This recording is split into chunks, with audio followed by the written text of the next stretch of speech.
வணக்கம் நண்பர்களே, சற்று முன் கிடைக்கப்பெற்ற மிக மிக முக்கியமான செய்தி ஒன்று வெளியாகி உள்ளது. மு.க. அழகிரியின் மகன் தயாநிதி அழகிரி அவர்களது உடல்நிலை தற்பொழுது எப்படி இருக்கிறது? குடும்பத்துடன் பொங்கலை கொண்டாடிய தயாநிதி அழகிரி கடந்த சில வருடங்களாகவே மருத்துவமனையில் அனுமதிக்கப்பட்டார். 1.5 வருடமாக மருத்துவமனையில் தீவிர சிகிச்சை பிரிவில் அனுமதிக்கப்பட்டார்.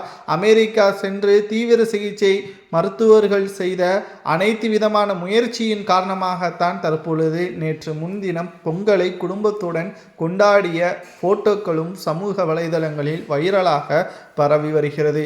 சரி, அவரது உடல்நிலை எப்படி சீரானது என்பதை விட அவருக்கு என்ன பிரச்சனை முதலில் வந்தது என்பதை பற்றி முதலில் நாம் பார்க்க வேண்டும்.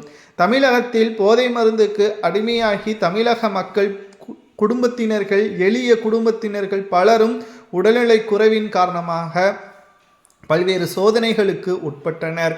ஆனால் அவர்களிடம் பணம் இல்லை. தயாநிதி அழகிரி மாதிரியான அவர்களுக்கான வசதியான குடும்பமும் கிடையாது. ஆனால் திமுக ஆட்சிக்கு வந்ததற்கு பிறகுதான் போதை மருந்துகளது எண்ணிக்கை அதிகமாகவும், குறிப்பாக சிறுபான்மையினர்கள், எளியவர்கள், ஏழைப்பட்டவர்கள் அனைவரும் அதிகமாக இளைஞர்கள் தவறான வழியில் சென்றதற்கும் இவர்களே முக்கியமான காரணம். மு.க. அழகிரியின் மகன் என்ற ஒரே காரணத்தினால் அவர்களிடம் பணம் இருக்கிறது, எப்பேற்பட்ட ஒரு நோய்க்கும் அவர்களால் தீர்வு காண முடியும் என்ற எல்லைக்கு வேண்டுமானாலும் செல்வார்கள். ஆனால் அந்த ஏழைப்பட்ட மாணவர்கள், குடும்பத்தினர்கள் என்ன செய்வார்கள்?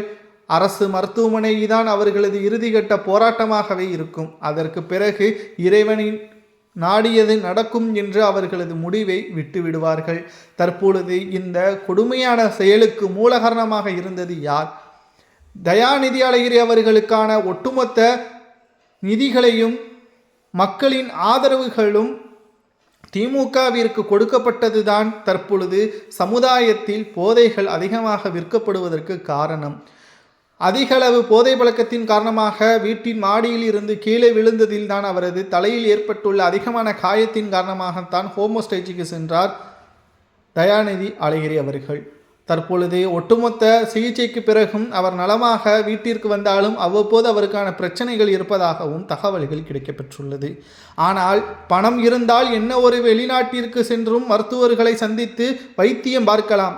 ஆனால் ஏழைகள் திமுகவின் ஆட்சியில் தவறான பழக்கத்திற்கு அடிமையாகி அதை விற்பவர்களை கண்டும் காணாமல் காவல்துறையின் உதவியோடு திமுக செயல்படுகிறது என்றால், மு.க. அழகிரியின் மகன்கள், வசதியானவர்கள் பார்த்துக் கொள்வார்கள். மற்றவர்கள்